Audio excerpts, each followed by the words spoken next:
Coming up on Tower Talks, the UT students protest campus carry with dildos, and also weigh in on Tuesday night's first Democratic debate. All this and more coming up on Tower Talks.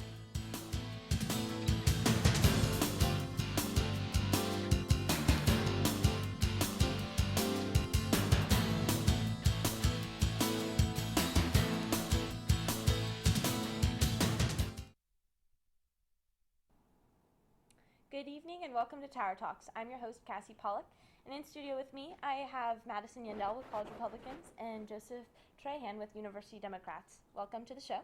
It's good to be here. Yeah, thanks for having me. Later on, we're going to have Brittany Shulman with Burn X join us via Skype.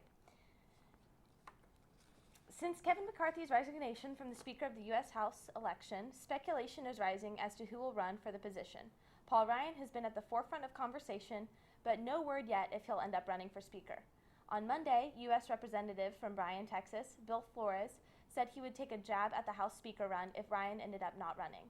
Other U.S. reps from Texas, Mike Conaway and Michael McCall, have also announced or hinted at the possibility of running for the top position in the House if Ryan doesn't pursue it. So Madison, going to throw this first question at you. So Ryan's office, as of this afternoon, confirmed that he's not running for Speaker. But do you believe that? Do you buy that? What do you think? I mean, honestly, there was a lot of speculation of whether he was going to throw it in for this most recent presidential primary. And so it really wouldn't surprise me if he's not running, mostly because, we don't see Speaker of the House moving on to a presidential bid. And I think Ryan does have it in his sights to run for president one day. So, I mean, while I do think Ryan would be a really great candidate for Speaker of the House and do a lot of great things in that position, I think it's in his sights to run for president. So okay, so I mean, we have 3 U.S. reps from Texas. How would the U.S. House be benefiting from Texas leadership? Right. Well, we have a lot of great representation in the House from Texas, and so I think, that type of leadership would really beneficial. I also heard today Pete Sessions was even considering throwing in. I mean, at this point, there's a lot of speculation. It's just like speculating who's going to run for president. We really don't know. But I think once Ryan for sure confirms that he's not running, we'll get a better idea of who's actually going to be in the race. Do you agree? Absolutely not. I believe, as many of us know, there's quite a bit of issues that are going on internally within the Republican Party, within the U.S. House of Representatives. In order for a speaker to receive the gavel, they need to have 218 votes, which you would think it wouldn't be too difficult considering that 247 Republicans currently are the powerhouse within the Republican controlled U.S. House of Representatives, which is very unfortunate. But of course, there are about 40 individuals who are very trying to figure out, they want to support someone who's ultra-conservative. And I don't think that is something that's in the best interest of the American people, because we already have a lot of gridlock that exists, and I don't think we need any more. Okay, so you said it's unfortunate. Sum it up in like one sentence why it's unfortunate. It's unfortunate because they have more stick-in-the-mud personalities than progressive values. Okay. Gonna hold off on that. We're gonna move on to the next topic here. So the state of California just wrapped up their legislative session, and it was known as one of the most progressive ones yet. I would have to agree with that, okay, as well as the Democratic Party. Perfect. So Governor Jerry Brown signed into law the End of Life Option Act, which allows terminally ill patients to end their own lives with a formal court ruling. So also in addition to that, they banned antibiotics from being administered to livestock, and the Fair Pay Act, which states that women should be equally paid for doing substantially similar work as men. Not exactly the exact same work, just substantially similar. So with that said, thoughts on that? I'm in full support of what the Governor Brown decided to implement within California.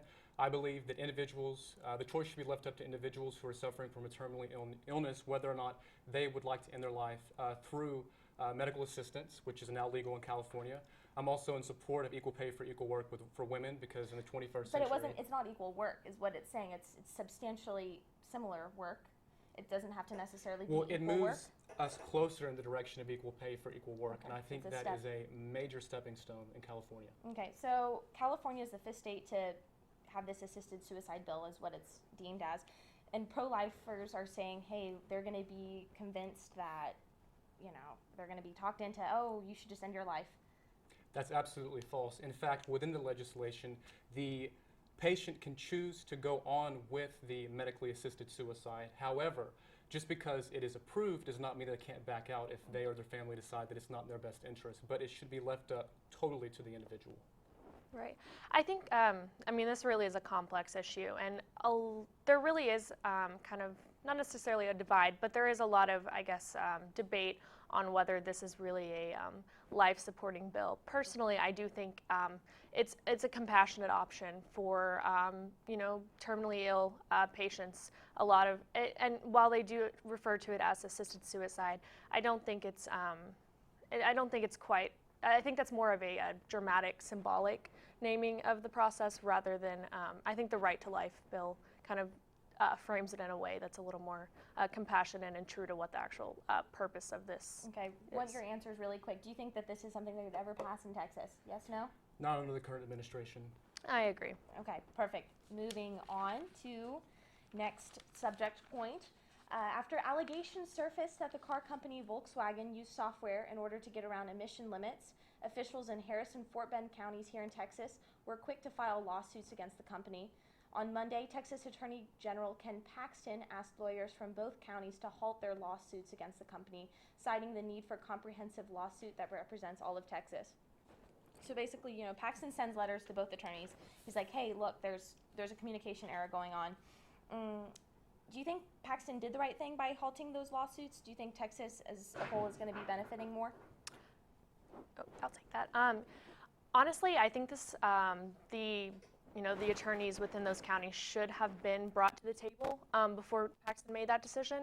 Honestly, it seems a little unfair for Paxton to take these two counties. They're removing them as parties of the table, the negotiating table with Volkswagen. And so I think that's it was kind of a jump for Paxton to take that without bringing those counties to the table first. Now they're not going to have the opportunity to kind of benefit as much as they would have before from these lawsuits. And I just wanted to add that the Environmental Protection Agency was a major force in recognizing this cheating scandal that occurred from Volkswagen. And of course, if it wasn't for the Environmental Protection Agency, they also would not have been able to realize that they were emitting nitrogen oxide levels at 40% past the legal level. And so, of course, many Republicans do not support the Environmental Protection Agency, and this is just a great example of why we have it in the first place. Yeah, I was going to say about 32,000 of the diesel-powered Volkswagens were sold here in Texas. Do you have any insight as to what kind of impact, if any, that had on Texas? I believe it did definitely have an impact on the environment. Anything that exceeds the legal limit or any type of pollution is going to have an impact. But for a car company to knowingly and willingly try and beat the system, so to speak, and try to be misleading with their emissions reports, I think that is very negligent on their part, and I think that the lawsuits are justified. So do you think Texas will end up winning something out of this lawsuit? Oh, I don't think there's any doubt. I agree. Okay, perfect. And stay tuned, still to come, how some are responding to campus carry and some thoughts on last night's Democratic debate. Keep right here on Tower Talks.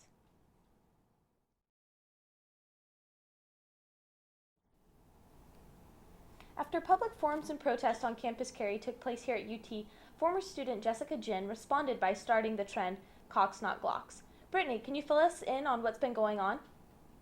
Sure. So I spoke with Jessica a few days ago, and she told me she was driving home in her car, and she heard about the TSU shooting and the Northern Arizona shooting.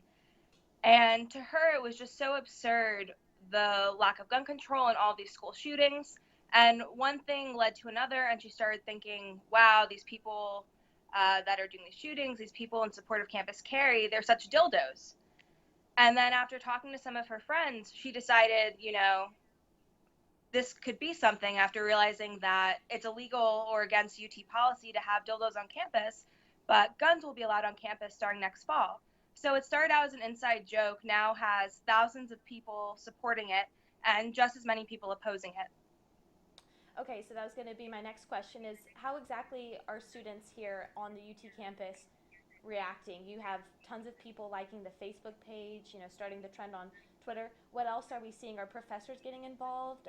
Is this something that is going to be happening? I mean, it has to last a whole year until campus carry is implemented next year. What are you envisioning with all that? So, from talking to Jessica, a lot of students are supporting her. She's also received support from professors at UT, professors from other universities, survivors of gun violence around the country. A lot of people are supporting what she's doing and want to see her succeed and want to see this push be made to keep guns off college campuses. There are also people who are pushing back against her. She's received people wishing her dead already. So right now, Jessica is really overwhelmed by all the publicity, and she's still kind of getting her footing underneath her to really figure out how to go about pushing this movement forward and where exactly things are going to go. I know from talking to her that the momentum isn't stopping, and after the way the campus dildo carry event's been taking off, I know Jessica intends to keep pushing forward. It'll garner more support from students, at the same time garner more negative commentary from the other side. Okay, so with this, I mean, she has a whole year to keep this thing going. Did she talk with you about any specifics that she intends on doing here at campus? Any rallies, any protests, any awareness days that she plans on having here at the UT campus? From talking to her right now, she's just really, really overwhelmed. She wasn't expecting any of this media attention, all these people reaching out to her and talking to her and trying to communicate to her. So she hasn't really thought that far ahead yet. I know that from talking to her, once she gets her feet under her and can really take control of the situation and handle all the media attention, I know she's going to keep working and keep pushing to have events on campus, to partner with other companies, and to work towards making UT a safe campus and a gun-free campus. Okay, perfect. Well, thank you. We are going to have to keep you, we're going to have to see what you have coming up in upcoming weeks for us and keep us updated with Jessica. Going to toss to you guys. What do you guys think about this Clocks Not Glocks thing? I believe it's a great opportunity for individuals to be aware of the amount of disagreement that many students here on campus, as well as faculty and citizens at large, have toward furthering the proliferation of guns in our community, specifically on college campuses. Yeah, I mean, honestly, when I first saw the Facebook event come up on my newsfeed, I thought it was a joke. And I mean, in a sense, it is a joke, but I think the entire premise of the movement that Jessica Jen is starting is on a pretty faulty idea that you could equally protect yourself with a dildo that you could with a firearm. And so that's really where I took a great deal of problem, I guess, with this movement. But I mean, I think it's in a sense just kind of childish. If Gun Free UT wants to continue to be taken seriously, I think they'd be smart to distance themselves from this. Okay, Brittany, one last question for you. What else, is there anything else that Jessica Jen said or that you want to contribute to the conversation? Anything of, noteworthy value? One thing that Jessica said to me is that she's really overwhelmed by the amount of support she's received, even from family members of hers that actually are in support of campus carry. A lot of people have been stepping up to support her, and she's really appreciative of that.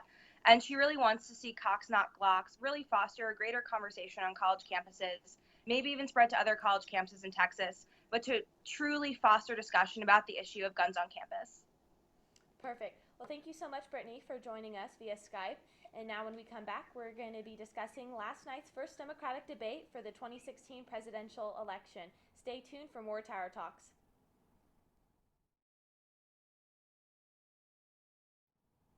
Welcome back to Tower Talks. Tuesday night, Democratic candidates vying for the 2016 presidential nomination took to the debate stage for the first time this election cycle. Bernie Sanders and Hillary Clinton seemed to be a close first and second for who won the debate, and issues such as Benghazi, relations with Russia and Syria, and the economy were all discussed on stage. We asked students here at UT to share their thoughts on the debate. I felt like the journalists and the reporters just really made it a point to go deep into the history and just make sure that the things that the politicians had said years before wasn't something that was disappeared, I guess. I wouldn't say my opinion was changed. It's more of I gathered more information on each of them, and I think I learned more about individual candidates than I did before. I feel like significantly more adult, if that makes sense.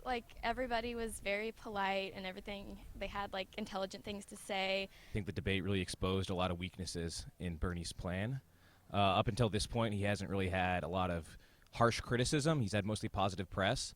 But aside from really giving his stump speech, he was really unimpressive to me. Okay, so we have Washington Post reporting that Bernie Sanders wins, and then we have CNN, who, one of the hosts of the debate, said that Clinton won by a landslide. Who do you think won?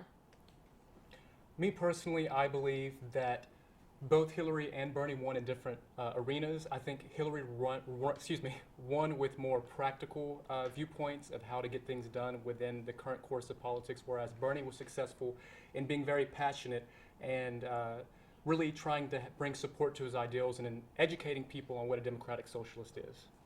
Yeah, personally watching, I mean, I didn't agree with most of the viewpoints that Hillary or Bernie were bringing to the table, but I had to really respect Bernie's passion, and I mean, has his beliefs and he stands with them. You never see him wavering. I didn't feel like I saw anything different out of Hillary. I feel like it was the same rhetoric, same things we'd been seeing the entire election cycle. Okay, so I want to kind of bring forth, y'all, this is the most talked about thing from the debate, but Sanders actually defends Clinton and says, hey, everyone's sick and tired of listening and hearing about your damn emails. That's exactly what he says. Why do you think he did that?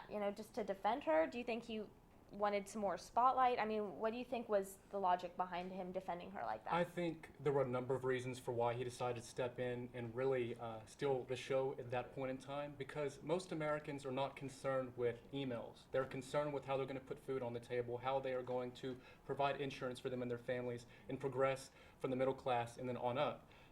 And I believe that it really showed the type of character that he embodies within himself as a leader. So you're saying character amongst other things? Yeah, I think it was a way for him to kind of reframe the debate, focus on issues that he can talk about that matter to him. Yeah.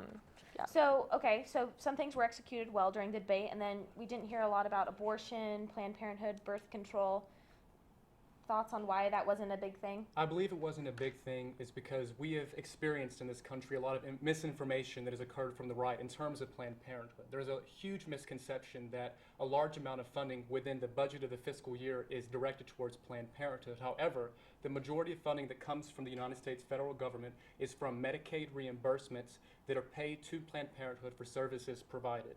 And with the Hyde Amendment in place, it prohibits the ability of public entities or service providers such as Planned Parenthood from funding through federal funds abortions unless in the case of rape, incest, or the life of the mother is put at risk. So a misconception is why they didn't talk about it? Is that what you're saying? They didn't talk about it because they didn't want to have to give credibility to the claims. There was no reason for it. We have tried as a party to inform people, and if you decide not to look at information with an open mind and through a nonpartisan lens, sorry. Yeah, I mean, I can agree there were definitely more important issues. Benghazi was a big issue, Syria, things like that. Gun control. Those are issues I think that even on the Democratic voters are interested in trying to figure out, I guess, among the spectrum of those in the Democratic primary race, who they're going to vote for. I know it's still ways off, but I want y'all's guesses. Who is going to be the Democratic nominee? Clinton, Sanders, O'Malley? I believe Hillary Clinton. Hillary Clinton? I honestly believe it'll be Hillary as well. No Bernie? No love for Bernie tonight? I think Bernie is a very qualified individual, but when it comes to electability, he has a niche group of individuals, especially within college campuses and the youth that support him.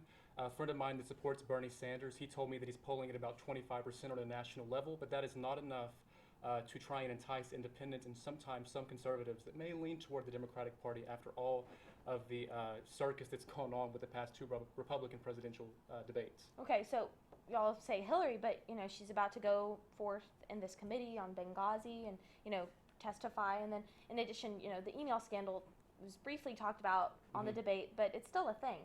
It's still a thing. Regardless of what you want to believe, it's still being talked about in the media. People are still choosing to place it at the forefront of conversation. Well, they're looking for ways to try and decrease her momentum, and to an extent it has worked. We saw that with one of the individuals who headed the committee on Benghazi, who basically admitted that we had this committee put in place, and since then her numbers have fallen, and I think that is a blatant misuse of funding. We've spent over $5 million on investigating these emails, and they have turned up nothing. Nothing has been substantiated to indict her or to somehow make her a criminal, which is what a lot of the right would like you to think.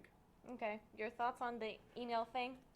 I think a lot of the reason that it's been focused on, mostly in the media especially, is just it's a matter of trust. I think a lot of people, and I think that's a lot of why you see especially voters our age leaning more towards Bernie. They feel like that's someone that they can trust more. They see Hillary as signifying that establishment within politics. Okay, perfect. Well, when we come back, we're not done just yet. When we come back, we're going to be back on social media, sign outs, and some other good stuff for you. So stay tuned.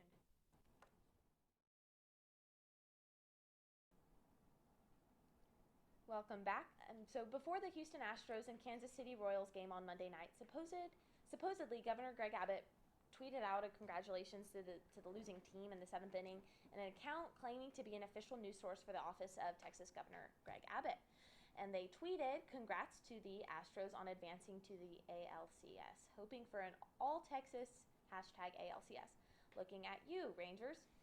So though the Astros were leading 6-2 and they were only 6 outs away from the American League Championship Series, the Kansas City Royals dominated 5 runs in the 8th inning, and they actually ended up winning the game.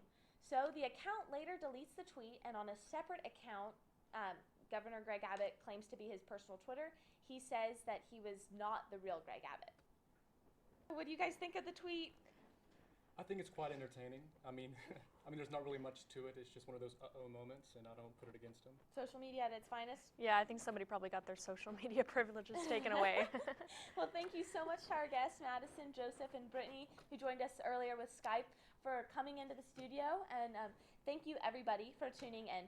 For political updates throughout the week, follow us on Twitter, like us on Facebook, and email us your comments to twittertalksut@gmail.com. I am Cassi Pollock, your host, wishing you all a great rest of your evening.